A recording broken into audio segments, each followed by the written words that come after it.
Bonjour mesdames et messieurs, le loto komi dimanche le 29 mai. Malembe, moi ils ont touché na souka. Le dimanche le 29 mai, lobby ezalaki le 28 samedi. Na yusaki bino sortie officielle ya ACP plutôt. Parti politique ya Excellence Monsieur le Gouverneur Jean-Tiningo Bilambaka, gouverneur de la ville province ya Kinshasa. Parti na ye monaki jour lobby. Sortie officielle lobby na stade de Martyrs. Plein ya kosakana te. Jean-Tiningo Bilambaka asali plein na stade de Martyrs. Bato ebele batondaki, il faut le dire. Stade ezalaki plein. Na ba membre ya ACR. Parce que bao bakendaki kuna sont des membres ya ACR. Jean-Tiningo Bilambaka lobby azosala yango po aider mokonzi ya mboka na réélection na ye na deuxième mandat. C'est qu'il travaille pour le chef de l'État. Yango na landi mutu moko ya IDPS azoloba ACP eza parti na biso, eza parti na biso toujours travailler pour la réélection à Tshisekedi na 2023. J'ai dit oui, ACP eza parti na bino. Parti ya ndeko na bino ya Union Sacrée. Eza parti na biso nyonso. Mais ce que je vais me demander, nous avons 4 questions seulement. Si la sortie officielle, il y a ACP. Nous avons 4 questions seulement. Mais avant de question, je vous propose de suivre ce qui a été l'entrée à gouverneur Jean-Tiningo Bilambaka dans le stade de Roby. Suivez-moi ça.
Atondisa stade, Jean-Tiningo Bilambaka, coup de chapeau, tu as bien travaillé. Mais ce que je vais me demander, Nazar, la question, il y a Mike, 4 seulement. Question nanga liboso, nazo mituna d'abord, ce qui IDPS oya lelo. Avec ça la pleine à stade de Martyrs. L'IDPS d'aujourd'hui. Est-ce qu'il y a ça la pleine à stade de Martyrs? On a la question. IDPS oya ba problème. IDPS y a un problème. Parti cher à Etienne Tshisekedi wa Mulumba de reste mémoire. Et comme il y a un problème, les problèmes entre les secrétaires généraux n'a pas combattant. Les problèmes entre les fédéraux n'a pas sectionnaire. IDPS y a un problème. Kobanda Likolo, secrétaire général ayebisa ngai, il m'a dit moi, le secrétaire général. Alobi tala awa bazo finga ngai, ba combattant bazo finga ngai, les parlementaires de Buya Zandu bazo finga ngai. Monsieur le secrétaire général, ozo mona teke parti zo ke de okufa. ACP wana bimi. Et puis ACP azaye mon côté. Il y a aussi LGD, parti à Matata Pogne. Et on a travaillé 2023. À part LGD, ACRP Azoya. À la porte, c'est la serre. N'a au commenté, dans le but seulement ACRP Azoya. Et ainsi de suite. IDP Soya Lilo. Est-ce qu'à quoi tu as battu Belé Boinasta de Maté? C'est ce que je me demande. Mais jusqu'à ce que Bako prouve le contraire, Naza sûreté. Oui. Naza sûreté. Que IDP Soya Lilo. A Osala Makambaboy. Félicitations à Jantini Ngobilambaka. On a une question à Ngaya Liboso.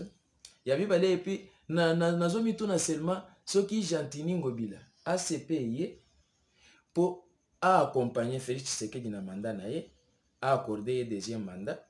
Est-ce qu'il a accompagné P. Dauphin Tshisekedi? C'est ça ma question. Jantini Ngobilambaka a sali parti politique naé ACP pour accompagner Tshisekedi. Et je me demande si à quoi accompagner P. Dauphin Tshisekedi après 2023. Bon. Mutuso qui a ça ba serkei. Oyebi ba papa o ba ça ba serkei. Lo samo na bango ezalaka bato bakufa oya osomba ba serkei. Et puis soki mutu azosala ba serkei azozela après serkei na ye basomba azwa mbongo mbongo wana nde kosunga ye na biloko kolia. C'est que Jantini Ngobila azo travailler pe azo préparer pe élection na ye. Est-ce que Jantini Ngobila va soutenir les dauphins Tshisekedi après deuxième mandat? C'est ça ma question. La toute dernière question, énergie, effort. Au Jantini Ngobila sali pour la sortie officielle ya parti politique na yemoko. So qui a eu énergie oyo atie yango na musala oya ville ya Kinshasa parce que c'est lui le gouverneur de la ville. So qui a eu énergie à boy atie yango na tête ya ville province ya Kinshasa. Kinshasa kozala ndenge nini? Parce que à travailler bato bayaki belé, les gens ont répondu bato balati ba polo et puis boye bindenge politique ezala. So qui a eu énergie oyo atie yango à la tête ya ville province ya Kinshasa. Kinshasa ekozala ndenge nini? Monsieur le secrétaire général ya IDPS, parti eza ya kokufa. Et puis parti ezokende kokufa. J'ai pu rencontrer l'ancien secrétaire de l'IDPS, Alexis Moutanda. Tosolola qui tout point politique, tosolola qui politique. J'ai senti que vie azana ba idée. Via Zolobano, on a passé 37 ans à l'opposition. 37 ans à l'opposition, l'IDPS. Et aujourd'hui, ce qu'il y a dans le terrain, c'est Oyo Totanga qui pendant 37 ans. Alexis Moutane. Alors, tout ce qu'on a fait dans l'opposition pendant 37 ans, c'est Oyo Tozo Sala Lelo au pouvoir. Je ne sais pas commenter la sortie officielle de ACP. Je vous propose de suivre Binomoko Suite Ndenge Kozala parce que Jantini Ngobila a déjà sur le terrain. Alobi ACP cointi coin.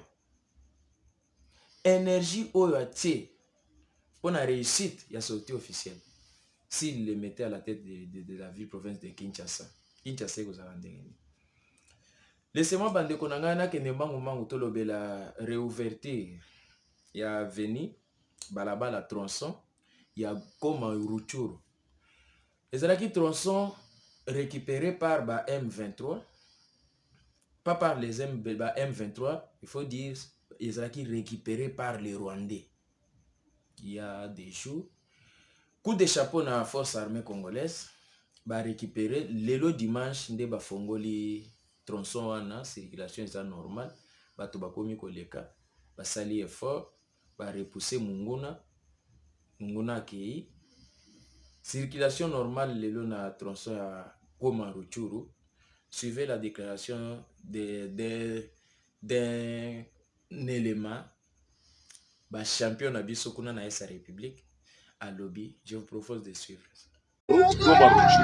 Vient d'être réouverte à la circulation grâce à une patrouille de combat des éléments des forces armées de la République démocratique du Congo ce dimanche 29 mai dans la matinée. Il s'agit des patrouilles de combat qui sont parties, l'une de Goma et l'autre de Rutshuru, avec comme lien de jonction Kibumba. Voilà, il s'agit de la réouverture de l'axe Goma-Rutshuru qui a été coupé, comme vous le savez, il y a de cela 4 à 5 jours, n'est-ce pas? L'ennemi est venu du Rwanda pour venir attaquer nos positions et ils ont du coup coupé le trafic sur cet axe d'intérêt national. Et aujourd'hui, les forces armées de la République démocratique du Congo viennent de réouvrir cet axe. Il y a eu bien évidemment une patrouille de combat, deux patrouilles de combat, plutôt une qui est partie des Goma vers la place communément appelée 3 antennes sous l'inspection du général de brigade Chico Chitambo qui est de la garde républicaine, et une autre qui est partie de Rutshuru jusqu'à cette place sous l'inspection du général-major Chirimwa Mipiter qui se trouve être le commandant du secteur opérationnel au Soukoulade. Donc, cette route vient d'être réouverte par les forces armées de la République démocratique du Congo et c'est là la grande satisfaction de notre population. Voilà. Il vous souviendra que cette route d'intérêt national avait été coupée en deux lors de l'attaque de nos positions à Ruunda et Kibumba le 24 et le 25 mai par l'armée rwandaise. Notons que cette route... La police peut aller il faut comme sango guerre civile. Au vandi na palais, loin di cheti na yo na maboko. Ya mwasi, il faut li bange zala. Position de guerre. Parce que Munguna te découvrir. J'ai aimé maloba ya policier wana, officier à la police. Azape ya Goma te, aza ya sa république te, aza ndeko na biso ya bandundu.